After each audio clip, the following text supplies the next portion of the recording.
የኤልዛቤል መንፈስ እንልና ወይ የዝሙት መንፈስ እንልና ከሴቶች ጋር ብቻ እናገናኘዋለን። በጣም የሚመረኝ ነገር ቢሆን አዎ this is wrong ለምሳሌ መንፈሱ የዝሙት መንፈስ የሚባለው ወይ አሁን እሷ ላይ ቀጭን ባባየው ወርቃማሽ አይደለም እንደ ስካርፍ ለብሶት የሚሄድ ወንድ ሞልቷል ያን መንፈስ በተለይ አሁን ለሴቶች የምነግራቸው ሴቶች የሚጋደሉባቸው ወንዶች ኦኬ አንዳንድ ወንዶች እንደው ምንም ፊዚካሊም በጣም ግባ የማይባል ምናምን አትራክቲቭ ሆነው ሳይሆን ወይ ሌላ ንግግራቸው ወይ ምናምን ሳይሆን ግን ሴቶች እንደዚህ የሚከተሏቸው ወንዶች አሉ። በኢየሱስ ሚስጥሩ ምንድነው? መንፈሱ አለው he has the spirit እና ያ የዝሙት መንፈስ እሱ ላይ አለ። ስለዚህ እሷን የመሳብ ባለትዳር ሴቶችን የማማገጥ አቅም አለው። አንዳንዱ ሆን ብለው የሚያሰሩ አሉ። ይሄንን የሚያሰሩ ወንዶች አሉ። በመስተፋቅር በምናምን የሚያሰሩ አሉ። ሌሎች ደግሞ እንዲሁ ስፒሪቱ አላቸው። ከዛ ያውቁታል እሱን ደግሞ ከዛ ሴቶች ዝም ብለው ይከተሏቸዋል። ወደድኩት ብለው ይከተሏቸዋል። ያ ግን ዝም ብሎ ናቹራሊ አትራክቲቭ ሆኖ ወንዱ የሚወደዱ ወንዶች አሉ። ምንም ጥያቄ የለውም።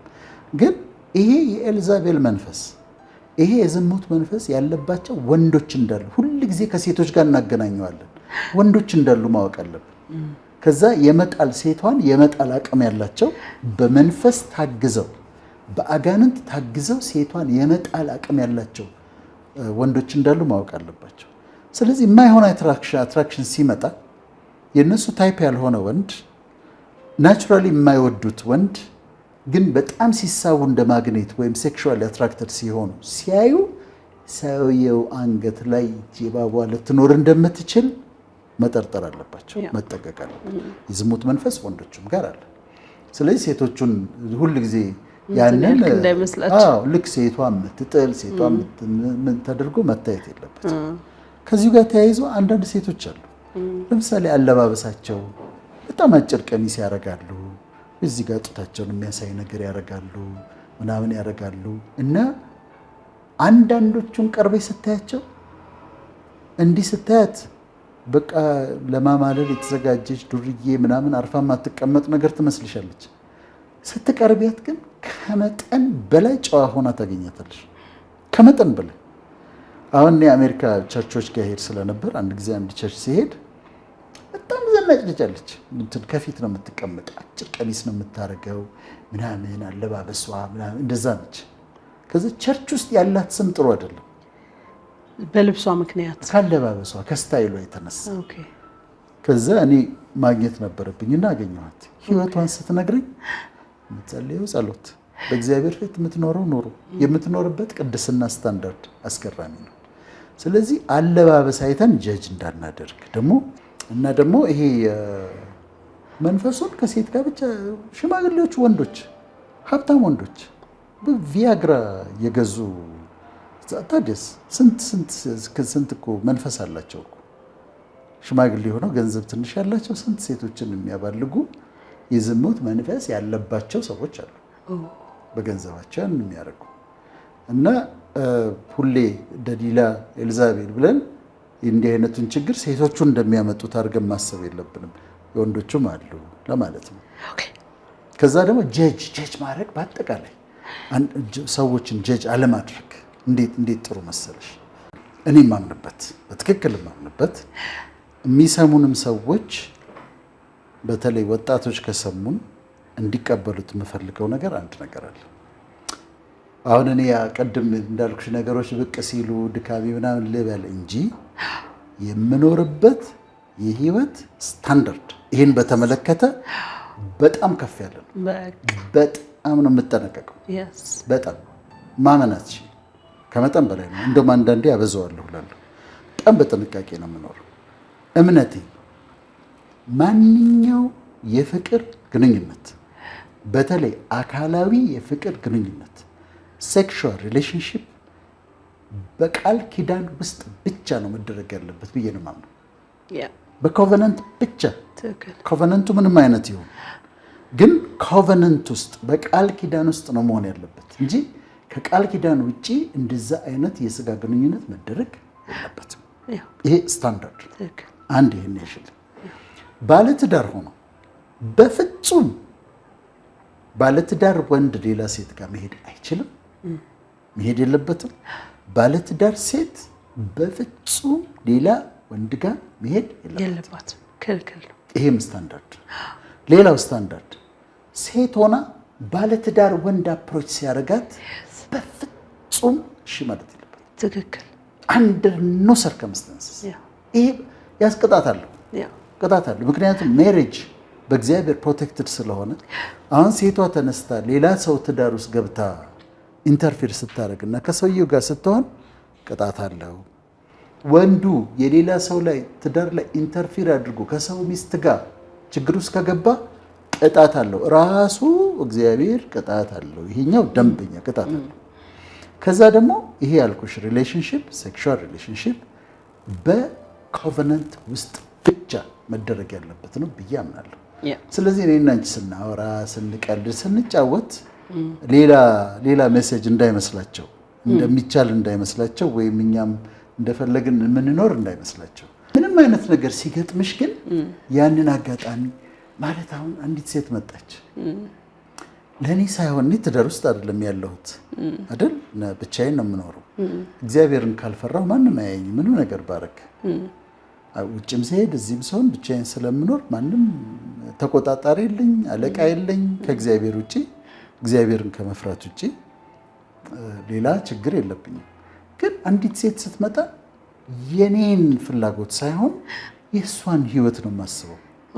አንቺ እኮ ወጣት ነሽ፣ ማግባት እኮ አለብሽ፣ መውለድ አለብሽ፣ እንደዚህ ማድረግ አለብሽ ብለሽ ለነሱ ጥቅም የሚሆነውን ነገር ታደርጊያለሽ ማለት ነው። ይሄ ማቹሪቲ ነው።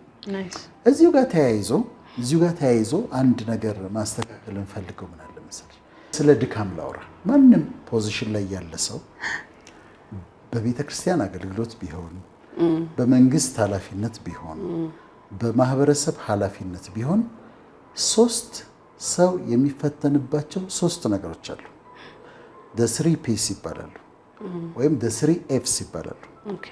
the 3 P's የሚባሉት ፕራይድ፣ ፕሮስፐሪቲ እና ፕሮሚስኩዊቲ ነው። ፕራይድ፣ ፕሮስፐሪቲ፣ ፕሮሚስኩዊቲ ነው።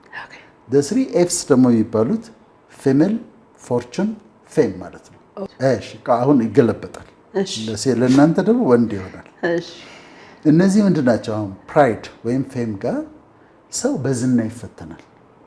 አሁን አንዳንድ ሰዎች ዝናን መቋቋም የማይችሉ ሰዎች አሉ። ዝነኛ ሲሆኑ፣ ሰው ሰላም ሲላቸው፣ በጣም ሰው ሲያከብራቸው፣ እከሌ እከሌ ሲባሉ ያንን መቋቋም የማይችሉ ሰዎች አሉ። ፕራይድ ይመጣባቸዋል፣ ኩራት ይመጣባቸዋል። እና ይሄ አንዱ ሰው ተፈትኖ የሚወድቅበት ዝና ነው። ከፒ ፕራይድ፣ ከኤፍ ፌም። ዝና ሲመጣ ዝናን ማስተናገድ መቻል አለብሽ። ዝናን ህዝቡ ሲወድሽ አስቱዬ ምናምን ሲሉሽ በየመንገዱ ምናምን ሲሉሽ ምን ይሰማሻል የሚለው ጥያቄ ነው። አንዳንድ ሰዎች አይችሉትም፣ በጣም ይኮራሉ፣ በጣም ራሳቸውን ትልቅ ያደርጋሉ፣ ይጥላቸዋል። አንድ ሰው የሚፈተንበት እሱ ነው። ሁለተኛው ፕሮስፐሪቲ፣ ከኤፎቹ ደግሞ ፎርቹን ሀብት ነው። ሰው በገንዘብ ይፈተናል። ሰው በሀብት ይፈተናል። ወይ ገንዘቡን ለማግኘት ሀብቱን ለማግኘት የሚሄድበት ርቀት የተለያየ ችግር ውስጥ ሊገባ ይችላል፣ ሀብትን ፍለጋ። ወይም ደግሞ ሀብት ሲሆን ደግሞ ጸባዩ ሊለወጥ፣ ሀብታም ሲሆን ጸባዩ ሊለወጥ ይችላል፣ ሊቋቋመው አይችልም። ሶስተኛዋ ፒ፣ በፒዎቹ ፕሮሚስኩዊቲ፣ በዚህኛው በኤፎቹ ደግሞ ፊሜል፣ ለሴቶች ደግሞ ሜል ነው። ሌላው የሚፈተነው ሰው በተቃራኒ ጾታ ይፈተናል። እና አሁን ድካምሽ የትኛው ጋር እንደሆነ ማወቅ አለብሽ። ሁሉ ሰው ማወቅ አለበት። እኔ የምፈተነው የቱ ጋር ነው? አሁን ዝና ስሜት አይሰጠኝም።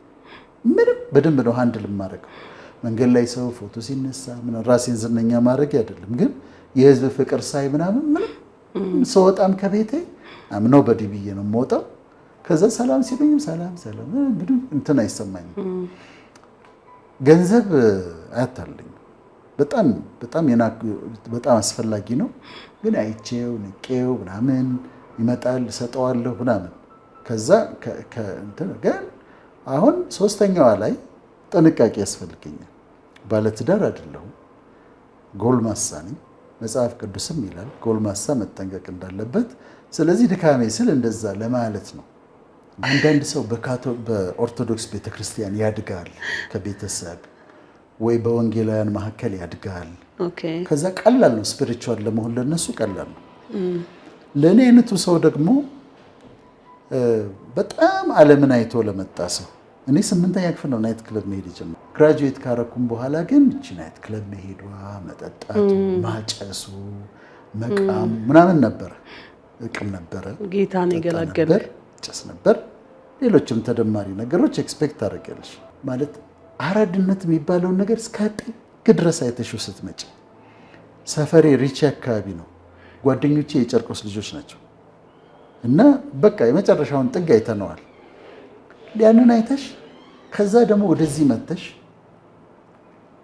ጭልጥ ያለ መንፈሳዊ ህይወት ውስጥ ደግሞ ስትገቢ የሁለቱ ኮምቢኔሽን አለ። ምሁርነቱ ደግሞ መሀል አለ። ከዛ አንዳንዴ መንፈሳዊነቱን ሃንድል የምታረጊበት መንገድ ራሱ ይለያል ከሌሎች። ምክንያት ስለምታውቂው የሰዎችን ድካም አንደርስታንድ ታረጊያለሽ።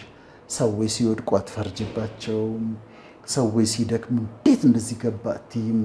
ዘማሪ ከሌ እንደዚህ ሆነ ሲባል እንዴት ምናምን አትይም። ጀጅ አታረጊ እና እንደዛ ስለነበር እኔ ዓለምን አይቼ ስለመጣው ከዛ ደግሞ አሁን በጣም እግዚአብሔርን ስለምወድድና መንፈሳዊ ስለሆንኩ አንዳንዴ ያቺኛዋ የድሮዋ እንትን ብቅ ልትል ትችላለች በወሬ መሀል።